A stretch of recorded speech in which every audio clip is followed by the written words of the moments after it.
Hello friends, मैं आज mind study की तरफ से तुषार एक नया टॉपिक कक्षा 10 का मैथ वृत्त से संबंधित क्षेत्रफल लेके आया हूँ। आज मैं वृत्त के बारे में समझूंगा, उसके बाद इसके आगे की प्रश्नावली को हल करूंगा। समझिए क्या है वृत्त। वृत्त का परिभाषा होता है, डिफिनेशन होता है, किसी निश्चित बिंदु से निश्चित दूरी के चारों ओर का वह क्षेत्र जो बिंदुओं का पथ हो, उसे क्या कहते हैं? वृत्त। क्या हुआ? किसी निश्चित बिंदु से निश्चित दूरी के चारों ओर का वह क्षेत्र जो बिंदुओं का पथ हो, उसे क्या कहते हैं? वृत्त। अब जो निश्चित बिंदु लिया था, इसे वृत्त का केंद्र कहते हैं। जो निश्चित दूरी है, इसे वृत्त की त्रिज्या कहते हैं। जो चारों ओर का जो क्षेत्र है, इसे वृत्त की परिधि कहते हैं। निश्चित बिंदु, केंद्र, निश्चित दूरी, त्रिज्या। अब जो परिधि मतलब पथ है, इसे क्या कहते हैं? परिधि। एक बात याद रखिएगा, कोई भी वृत्त रहे, वृत्त के परिधि के किसी एक बिंदु से दूसरे बिंदु को मिलाने वाली रेखा को वृत्त का क्या कहते हैं? जीवा। अर्थात परिधि के किसी एक बिंदु को दूसरे बिंदु को मिलाने वाली रेखा को वृत्त की जीवा कहते हैं। लेकिन यही जीवा वृत्त के केंद्र से होके जाए, यही जीवा वृत्त के केंद्र से होके जाए तो यह जीवा ना होकर क्या कहलाती है? व्यास। इसका मतलब सबसे बड़ी जीवा का नाम क्या है? सबसे बड़ी जीवा का नाम व्यास है। कोई पूछे वृत्त में सबसे बड़ी जीवा क्या होती है? व्यास होती है। अब ये बताइएगा, जब यह केंद्र है, यहां से यहां तक दूरी को मैं r से डिनोट करता हूं, तो r ये से यहां तक दूरी भी r 2r किसके बराबर है? व्यास के। व्यास को यदि मैं d से डिनोट करूं तो d बराबर क्या? 2r। इसका मतलब व्यास को आधा कर दिया जाए तो क्या प्राप्त होता है? त्रिज्या। या फिर त्रिज्या को दोगुना कर दिया जाए तो क्या प्राप्त होगा? व्यास। ठीक है। एक बात और, निश्चित बिंदु, केंद्र, निश्चित दूरी, त्रिज्या, चारों ओर का क्षेत्र जो बिंदुओं का पथ है, परिधि कहलाती है। ठीक। अब इसमें ये बताइए कि जब वृत्त है तो वृत्त का क्षेत्रफल होगा, तो वृत्त का क्षेत्रफल होता है पाई आर स्क्वायर, जहां पाई का मान 22/7 या फिर 3.14, चाहे जो रखिए आप इच्छा। आर क्या है? वृत्त की त्रिज्या है। दूसरी बात ये, वृत्त की परिधि होती है, परिधि मतलब ये यहां से यहां तक दूरी 2 पाई आर। 2 पाई का मान 22/7, आर मतलब त्रिज्या। अब ये बताइए कि यदि कोई एक वृत्त ले लिया जाए, वृत्त ले लिया जाए तो यह केंद्र है, यहां से यहां तक दूरी त्रिज्या, ये भी कितना? त्रिज्या। अगर ये भाग निकाल दिया जाए, इस भाग को हम कहते हैं त्रिज्यखंड। अर्थात वृत्त में त्रिज्याओं द्वारा कटा हुआ भाग, ये त्रिज्या है, त्रिज्या द्वारा कटा हुआ भाग है। वृत्त में त्रिज्याओं द्वारा कटा हुआ भाग वृत्त का त्रिज्यखंड कहलाता है। ठीक है। और यह क्या? यह चाप है, अर्स, ARC होता है। ठीक। इसकी लंबाई, इसकी भी लंबाई ज्ञात करने के लिए आता है। यह समझिएगा कि त्रिज्याओं द्वारा कटा हुआ भाग क्या कहलाता है? त्रिज्यखंड। लेकिन यदि वृत्त में जीवा द्वारा काट दिया जाए, जीवा द्वारा, तो जीवा द्वारा कटा हुआ भाग वृत्तखंड। जीवा द्वारा कटा हुआ भाग वृत्तखंड और त्रिज्याओं द्वारा कटा हुआ भाग त्रिज्यखंड। त्रिज्या द्वारा जो छोटा वाला भाग है, इसे कहते हैं लघु त्रिज्यखंड। इसके बाद जितने बचे हैं, यह क्या है? दीर्घ त्रिज्यखंड। वैसे ही वृत्तखंड में छोटा वाला लघु वृत्तखंड, बड़ा वाला दीर्घ वृत्तखंड। एक बात समझ में आई कि त्रिज्याओं द्वारा कटा हुआ भाग त्रिज्यखंड और जीवा द्वारा कटा हुआ भाग वृत्तखंड। ठीक। अब ये कहा जाए त्रिज्यखंड और वृत्तखंड का क्षेत्रफल पूछेगा तब, तो त्रिज्यखंड का क्षेत्रफल होता है, त्रिज्यखंड का क्षेत्रफल θ/360 पाई आर स्क्वायर। थीटा क्या है?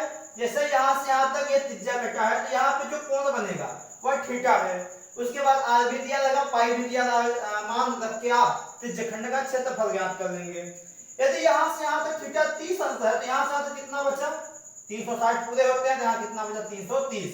अगर लघु वाले को पूछे पूछेगा तो थीटा कितना रखेंगे 30, और दीर्घ वाले का क्षेत्रफल पूछेगा तो 330। ठीक है, दूसरी बात इतना हो गया होगा। लेकिन यदि वृत्तखंड की बात किया जाए, वृत्तखंड की, तो यहां से यहां तक वृत्तखंड होते हैं अगर जीवा द्वारा कटा है तो वृत्तखंड। लेकिन इसका एक शर्त है, केंद्र पे यदि एक त्रिभुज का निर्माण हो जाए, यह दोनों क्या है आर, इसका क्षेत्रफल यदि ज्ञात करना होगा तो पूरे त्रिज्यखंड में, यहां से क्या है त्रिज्यखंड, पूरे त्रिज्यखंड में यदि त्रिभुज का क्षेत्रफल माइनस कर दिया जाए तो क्या बचेगा, वृत्तखंड का क्षेत्रफल। तो वैसे ही कोई भी आप वृत्त ले लिया जाए, एक जीवा, अगर ये पूछा जाए कि जीवा द्वारा केंद्र पे बना कोण 60 अंश है, जब जीवा द्वारा केंद्र पे 60 अंश का कोण बनेगा तो यहां भी 60 अंश बनेगा, यहां भी 60 अंश। क्यों? क्योंकि यह दोनों त्रिज्याएं क्या है, समान है, क्योंकि यह त्रिज्या है और समान रेखा के सामने समान कोण बनता है। जब यह 60 अंश हो गया तो 180 में 60 गया 120, 120 को दो बराबर भागों में बांटोगे, ये भी 60 हो, ये भी 60। जब तीनों 60-60 हो गए तो समबाहु त्रिभुज, त्रिज्यखंड में समबाहु त्रिभुज का क्षेत्रफल माइनस कर दिया जाए तो वृत्तखंड का क्षेत्रफल आ जाएगा ना। तो ये था वृत्त संबंधित क्षेत्रफल में परिचय। अब इसके आगे मैं सवाल हल करूंगा, वो देखिए क्या है सवाल। सवाल आपका दिया है 12.1 में,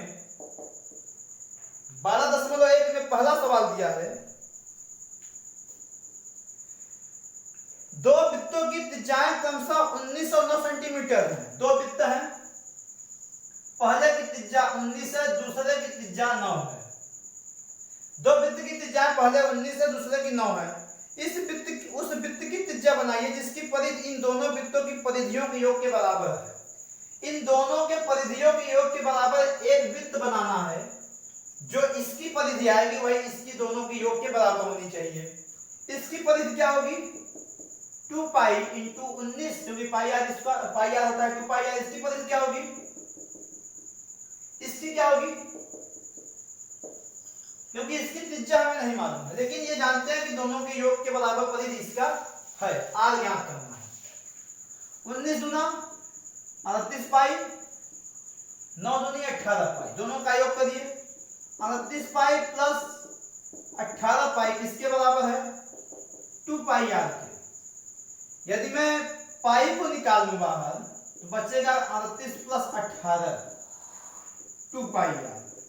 पाई से पाई कैंसिल, 2 आर बराबर हो जाएगा 8 8 16 4 3 1 4 1 5, आर बराबर हो जाएगा 28। तो उस वृत्त की त्रिज्या क्या होगी 28 सेंटीमीटर। ठीक, अगला आइए 2 नंबर में।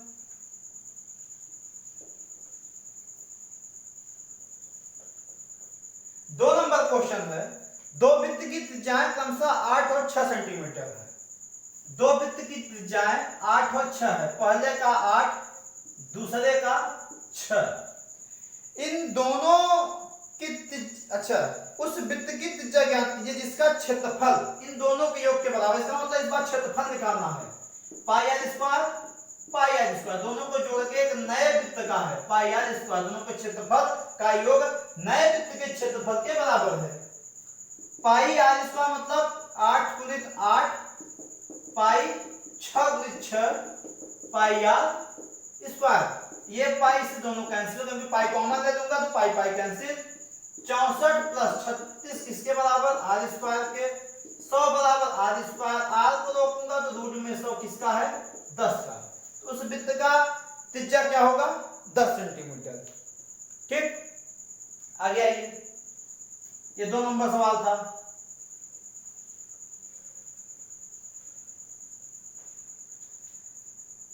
तीन नंबर सवाल में आकृति दी गई है। आकृति कैसा है, पहला गोल्ड है, दूसरा आपका रेड है,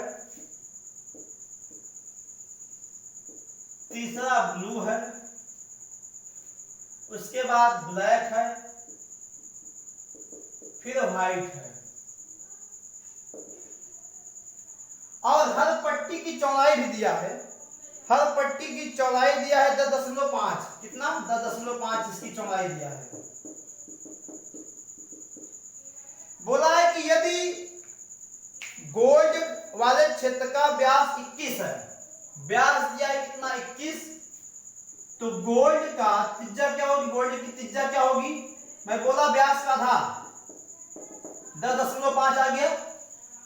जब गोल्ड का त्रिज्या 10.5 है तो गोल्ड या पूरा भाग है गोल्ड, तो गोल्ड वाले का क्षेत्रफल क्या होगा, गोल्ड का क्षेत्रफल हो जाएगा pi r square h, sorry pi r square, pi मान 22/7 आर स्क्वायर 21/2 21/2 लिखिए, 7 3 21 2 1 हमें 22 21 11 33 21/2 21 3 कम 3 3 2 6 63 21 63 और 6 69/2 और ये आ जाएगा 2 6 12 5 10 346.5।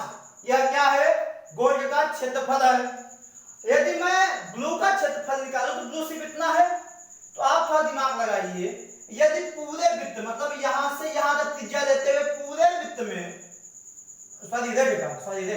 रेड का क्षेत्रफल निकालना हो तो यहां से यहां तक पूरा वृत्त का क्षेत्रफल में गोल्ड वाला माइनस कर दिया जाए। देखिए अलग से इसको लिखिए, अगर मैं यहाँ पे या गोल्ड है यह क्या है, रेड है, यदि पूरे वृत्त के क्षेत्रफल में इस गोल्ड का क्षेत्रफल पूरा माइनस कर दो क्या बचेगा, ये तो बचेगा रेड वाला। लेकिन यहां से यहां तक की त्रिज्या क्या है, जब यहां से यहां तक की त्रिज्या 10.5 है और यहां से यहां तक की दूरी 10.5 है, तो यहां से यहां तक कितना हो जाएगा 10.5 + 10.5 कितना 21 आ गया। तो रेड का क्षेत्रफल होगा, रेड का क्षेत्रफल होगा पूरे भाग का क्षेत्रफल माइनस गोल्ड का क्षेत्रफल, पूरे भाग का क्षेत्रफल पाई आर स्क्वायर, आर कितना आया यहां से आता 21 गुणित 21 माइनस गोल्ड का क्षेत्रफल कितना आया है 346.5। मान रखिएगा, घटाने के बाद जो आएगा रेड का क्षेत्रफल। लेकिन उसके बाद यदि ब्लू का क्षेत्रफल पूछेगा, ब्लू वाले का, तो पूरे भाग पूरा जो भी इतना मैं राउंड कर रहा हूं इतना क्षेत्रफल निकालिएगा, यहां से यहां तक त्रिज्या लेते हुए कैसे लेंगे, यहां से यहां तक 10.5, यहां से यहां तक 10.5, यहां से यहां तक 10.5 कितना हो जाएगा 10.5 21 10 31.5, यहां तक त्रिज्या हो जाएगी यार। पूरे भाग का क्षेत्रफल माइनस यहां से यहां तक का क्षेत्रफल, ये रेड का पूरा भाग, रेड का पूरा भाग माइनस करिएगा तो किसका आ जाएगा ब्लू का। इसको आप हल करिएगा, समझ में आई होगी बात, ना आए तो कमेंट में बताइएगा। 4 नंबर क्वेश्चन है,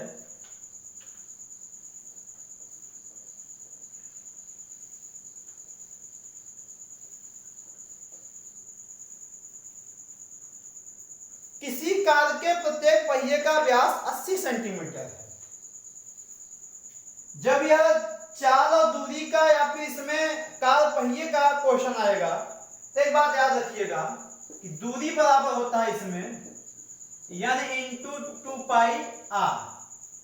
r पहिए की त्रिज्या है, r क्या है पहिए की त्रिज्या है, तो कार का व्यास है दिया है, कार का व्यास दिया है 80 सेंटीमीटर, तो r कितना हो जाएगा 40 सेंटीमीटर। यह कार 66 किलोमीटर प्रति घंटे की चाल से, चाल दिया है 66 किलोमीटर प्रति घंटा, समय दिया है 10 मिनट, टाइम दिया है 10 मिनट। यह सेंटीमीटर या किलोमीटर या मिनट, एक यूनिट में पहले करिए। चाल को मैं मीटर पर सेकंड से करूंगा, 66 × 5/18 3 दूनी 6 3 6 18 11, यहाँ कितना आ गया 2 3 दूनी सॉरी 2 3 6 11 5 55/3 मीटर प्रति सेकंड ये हो गया। मिनट में है, सेकंड में करूंगा 10 × 60 कितना आ गया 600 क्या सेकंड। सेंटीमीटर है मीटर में करूंगा तो 40/100 कितना आ गया 0.4 क्या मीटर। सभी मीटर सेकंड मीटर हो गए। फार्मूला कहता है कि दूरी बराबर होता है n इंटू 2πr। इसमें n पूछा है, चक्करों की संख्या पूछा है। दूरी कैसे ज्ञात होता है, चाल इंटू समय। चाल कितना 55/3, समय कितना 600।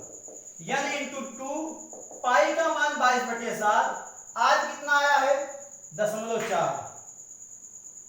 ठीक है 0.4 आज आया है। अब ये बताइएगा कि n को रोकूंगा तो हो जाएगा 55, या फिर काट दीजिए पहले, 3 दूनी 6 200 और 55 दूना 110 और 2 जीरो पहले से है बराबर n इंटू 22 दूना 44/7। ठीक कर लीजिए। n को रोकूंगा तो 11,000 ऊपर वाला नीचे और नीचे वाला ऊपर, 11 एकम 11 चौक 44। इससे काटूंगा तो 4 एकम 4, 4 दूनी 8, 6 पंचे 20, कितना 250। एक दशमलव नीचे है, इसे खत्म करूंगा ऊपर एक जीरो लग जाएगा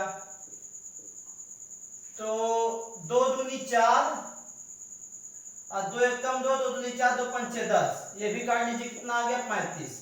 तो हो गया 125 गुणित 35। या क्या आ गया n, गुणा कर लीजिए, चक्करों की संख्या आ गई। ठीक याद रखिएगा दूरी बराबर है इंटू 2πr।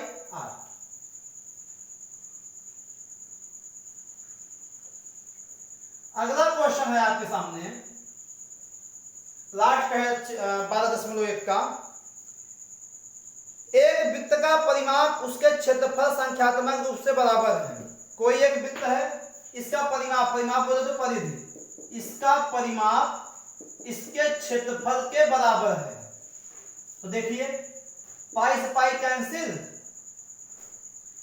बोला है कि कौन सा ऑप्शन सही है। यदि मैं एक विकल्प में दिया है 2 अगर रख दिया जाए 2 इंटू 2 इज इक्वल टू, यहां पे 2 का स्क्वायर, यही ऑप्शन क्या है सही है। लेकिन यदि 4 रखा जाए, देखिए सही है 2 इंटू 4, 4 का स्क्वायर 8, कितना 16, नहीं सही है। इसका मतलब ऑप्शन नंबर ए क्या है सही है। यदि त्रिज्या 2 ले लिया जाए तो इस वृत्त की परिमाप और क्षेत्रफल आपस में क्या होंगे, बराबर होंगे। यह था 12.1। कोई दिक्कत हो आप पूछिएगा, मैं 12.2 दूसरे वाले पार्ट में बताऊंगा। ठीक है, अच्छा लगे लाइक करिए, सब्सक्राइब करिए, शेयर करिए। जितने भी हाई स्कूल के स्टूडेंट हैं सभी तक पहुंचाइए और सभी अच्छे से पढ़ें। किसी को समस्या हो तो हमारे व्हाट्सएप नंबर पे आप इन्फॉर्म करिए, सारी समस्या का हल मिलेगा। धन्यवाद।